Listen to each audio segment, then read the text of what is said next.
Professeur Zhang, êtes-vous un espion? À ton avis, quel est le secret que les élites croient détenir pour vivre éternellement?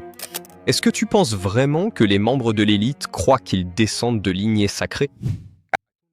Quel est le secret que les élites croient détenir pour vivre éternellement? En fait, les élites sont vraiment obsédées par l'idée de vivre pour toujours. Et il y a différentes raisons à cela.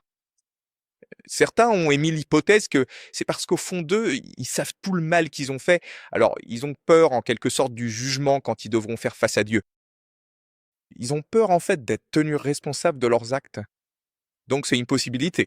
Une autre possibilité, c'est qu'ils sont tout simplement très satisfaits de la vie qu'ils mènent ici. Alors ils veulent la préserver. Ils ont peur que lorsqu'ils meurent, ils perdent tout. Donc je pense que les deux sont des possibilités. Mais je pense que, le corps n'est pas le secret de la vie éternelle. Prenez quelqu'un comme Peter Attia, par exemple. Je ne sais pas si vous connaissez son travail, mais, il parle de comment vivre plus longtemps et en meilleure santé, non? Il est très cher. Je veux dire, vous savez, il facture, je crois, 100 000 $ par an, juste pour conseiller quelqu'un sur la façon de mener un mode de vie qui permette une santé optimale sur le long terme, d'accord? Donc, des gens comme, Peter Attia ou encore Brian Johnson, qui essayent de vivre, aussi longtemps que possible. Et il y a beaucoup d'argent investi dans la recherche sur la longévité, mais je pense que ce n'est pas du tout la bonne approche. Je pense que le secret, ce n'est pas le corps. Le secret, c'est l'esprit, non? Donc, je reviens à Donald Trump, parce que c'est un cas d'étude très intéressant pour moi, où on n'a jamais eu quelqu'un capable de capter l'attention mondiale aussi longtemps, tu vois? Avant, tu pouvais être célèbre dans ta communauté, mais ça s'arrêtait là. Ah, Mais maintenant, avec les films, avec internet, avec la numérisation, Donald Trump vit dans la tête de milliards de personnes sans payer de loyer. Il y a des gens qui littéralement se réveillent chaque matin et se demandent: «Bon, qu'est-ce que Donald Trump fait aujourd'hui?» Alors, ils vont en ligne et ils lisent les actualités. Ils sont fascinés par ce type. Ils pensent à lui tout le temps. Et donc, nous n'avons jamais connu une époque où autant de gens étaient concentrés sur une seule personne. Et ma question est: est-ce que Donald Trump mourra un jour? Parce que je comprends, oui, il mange chez McDonald's tous les jours. Je comprends qu'il est gros et vieux, mais on n'avons jamais eu une situation où le monde entier est focalisé sur chaque seconde, chaque parole, chaque mouvement d'une seule personne. Il suffit de regarder comment il passe ses journées. C'est toujours avec la presse, non? C'est toujours soit sur Truth Social, soit en train de donner une conférence de presse, soit en train de parler à un journaliste. C'est incroyable de voir comment les journalistes à Washington DC se disent: «Oh mon Dieu, je peux appeler le président des États-Unis et il va me parler pendant 1 heure». C'est littéralement comme si n'importe quel journaliste à Washington DC pouvait faire ça. Vous pouvez obtenir son numéro de téléphone et c'est le président des États-Unis. Vous l'appelez et il vous dira, vous savez, ce qu'il pense et tout ça.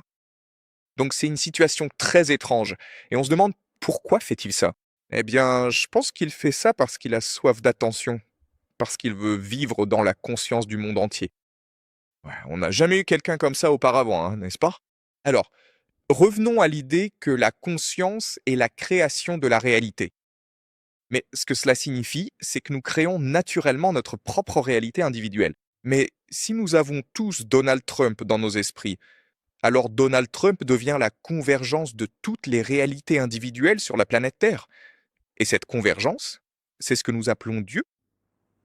Alors, est-il possible qu'en pensant constamment à Donald Trump, en lui accordant toute notre attention psychique, nous soyons en train de manifester Dieu en Donald Trump, de sorte que sa conscience devienne éternelle, figée, parce que nous la rendons éternelle, parce que nous ne pouvons pas percevoir, imaginer ou désirer un monde sans lui. Il y a une certaine addiction à Donald Trump aujourd'hui, non?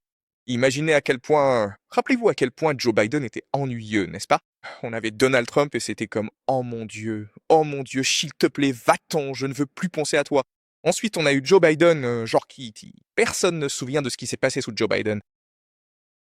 Et maintenant, avec Donald Trump, c'est comme si on était revenu à s'inquiéter sans cesse pour le monde, à le maudire constamment. On pense tout le temps à lui, on lui donne toute notre attention. Et ma question est: est-ce qu'il va mourir? Et j'ai peur qu'il ne meure pas. Que c'est ça le secret de la longévité.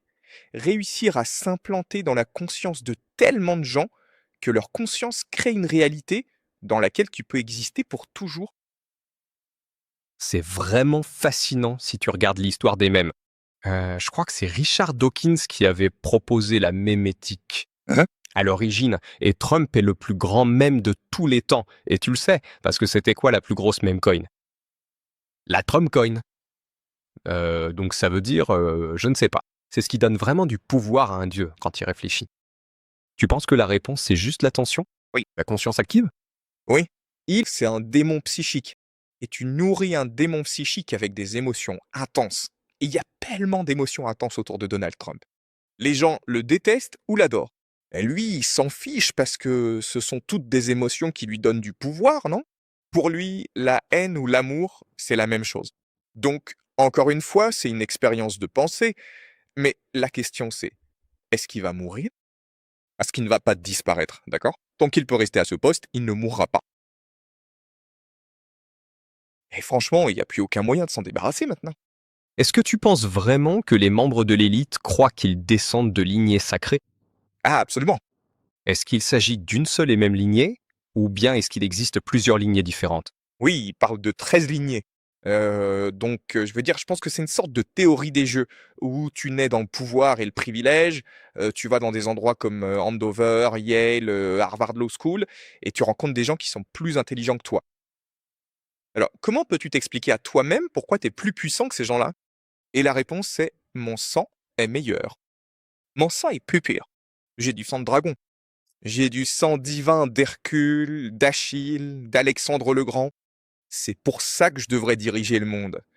Parce que je n'abandonnerai pas ma position. Et j'admettrai pas que cet autre gars est meilleur que moi. Euh, Je devrais régner.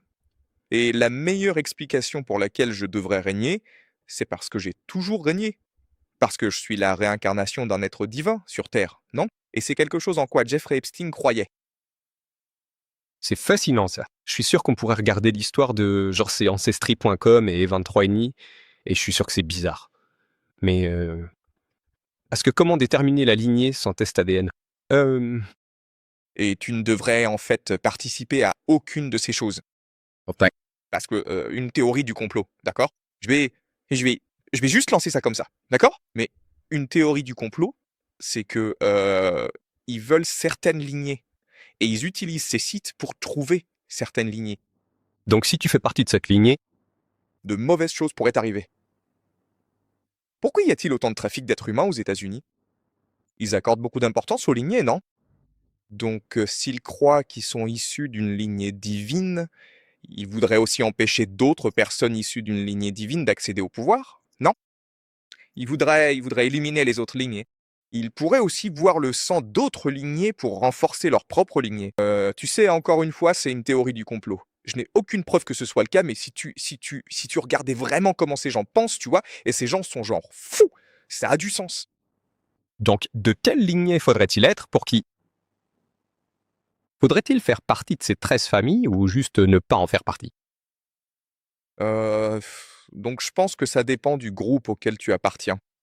Je crois qu'il y a quelque chose qu'on appelle les 13 lignées sandines, qui trouvent leurs origines, pour ainsi dire, à l'époque de l'Empire romain. Mais ensuite tu as les Sapienza Francus, Et eux? qui regroupent peut-être, quelques centaines de familles. Et Jeffrey Epstein faisait partie de la lignée des Sapienza Francus. Donc il y a des recoupements, mais aussi certaines distinctions. Donc tu sais, honnêtement, je n'ai pas fait tant de recherches que ça sur ces lignées. Parce que je pense que, ce n'est pas vraiment utile. Je m'intéresse plus aux idées, parce que ces gens-là ne sont pas si intelligents et leur comportement est en quelque sorte, prédéterminé. Tu sais exactement comment ils vont se comporter. Je m'intéresse beaucoup plus à des gens comme Donald Trump, qui, peu importe ce qu'on pense de lui, a en fait de l'imagination. Il a vraiment Peut-être un lien avec le divin. il pense que oui et il l'a probablement.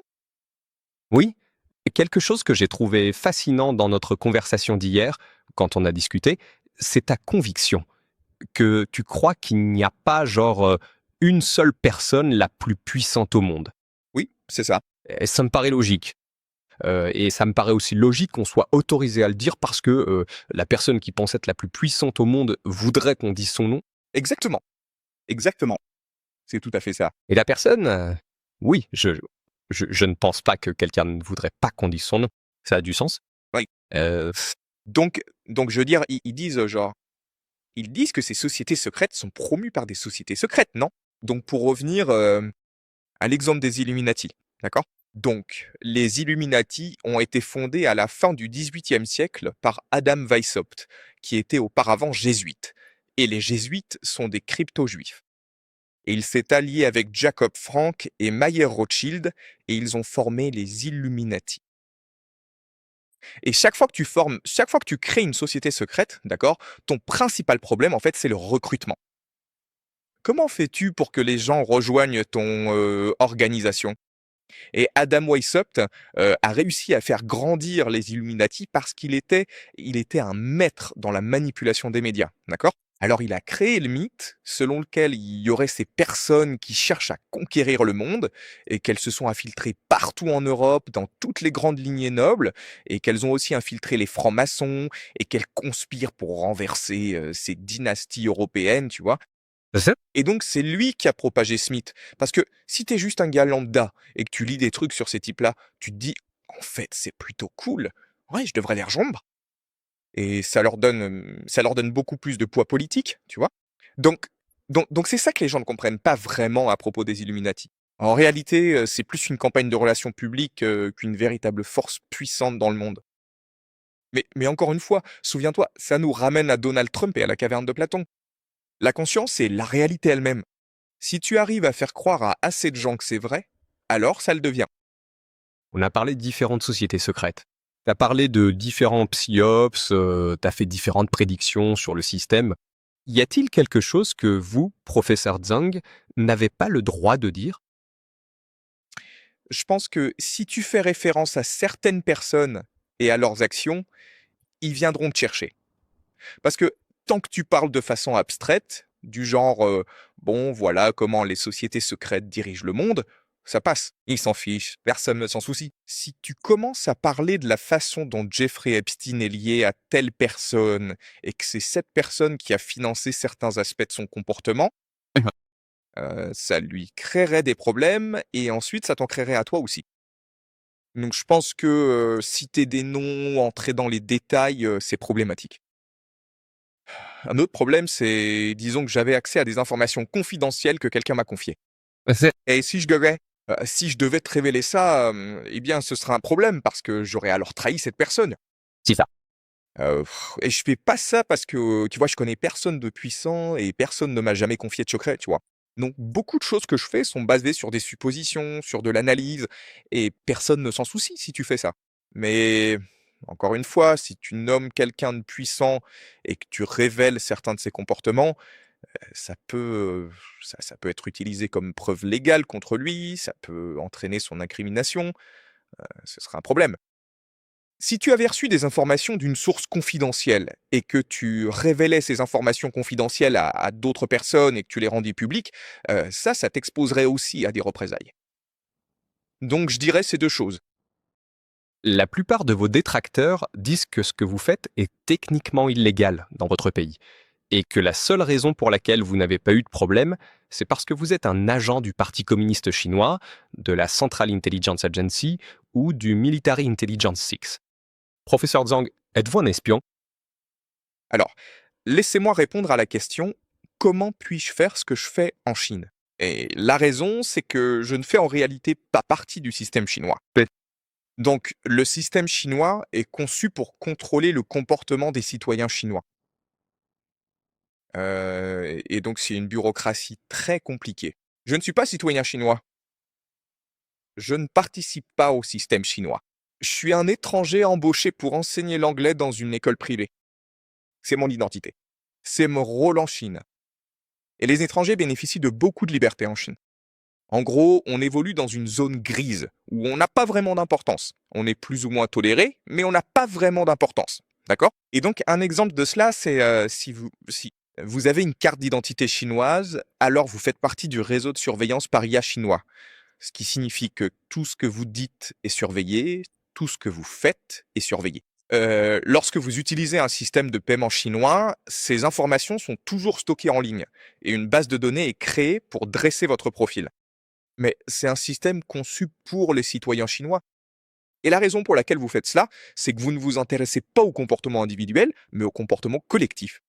Donc vous essayez de comprendre le réseau social de cette personne, puis vous pouvez dresser le profil de ce réseau social et ensuite utiliser des mécanismes pour manipuler ce réseau social, justement. Et est-ce que ça a du sens pour toi? Ouais. En d'autres termes, je n'ai pas d'importance. Je ne fais pas partie du système. Quoi que je fasse, cela n'a aucun impact sur la façon dont le système est géré et administré. Le système est conçu et fait pour contrôler les gens à l'intérieur de la Chine, pas à l'extérieur. La Chine n'a absolument aucune envie de conquérir le monde, parce que ce serait vraiment galère, non? C'est pour ça que j'ai le droit de faire ce que je fais. Tant que je suis pas sur les réseaux sociaux en Chine, tant que je fais pas de discours public en Chine, tant que je ne parle pas à des journalistes chinois, je n'ai aucune importance dans le système. Mais à partir du moment, et c'est une nuance importante, à partir du moment où je décide, tu sais quoi? Je veux être célèbre en Chine. Je veux créer un compte sur les réseaux sociaux, je veux faire des discours et gagner de l'argent. Là, je deviens un problème. Donc, je fais cette distinction où je choisis la liberté, mais je choisis aussi de ne pas profiter d'opportunités lucratives en Chine. Mais si je devais saisir des opportunités lucratives, alors on s'attendrait à ce que je dise certaines choses qui promeuvent la ligne du parti dans le monde.